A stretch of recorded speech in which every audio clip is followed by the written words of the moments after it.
وەکو هەمنیشتیمانێکی هەرێمی کوردستان پیرۆزبایی هەموو خەڵکی کوردستان دەکەین بە بوونەی سەرکەوتنی ئەو هەڵبژاردنە بە شێوەیەکی ڕێک و پێک و ڕێکخستن بەڕێوە چوو. سوپاس بۆ خوا، سوپاس بۆ هەموو ئەو هێزە ئەمنیەکان کە توانیان ڕۆلی خوان دیار بکەن لەو ئەو هەڵبژاردنە.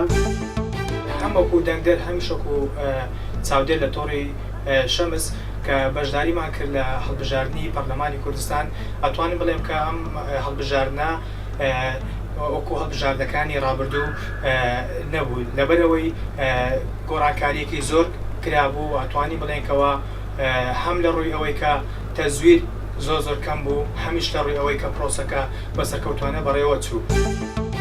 من وەکو گەنجێک کە بەشداریم لە هەڵبژاردن کردووە، هەڵبژاردنێکی هەروەکو ساڵانی تر ناڵێم باش بووە، ناژڵێم خراپ بووە، هەروەکو ساڵانی پێشتر بووە.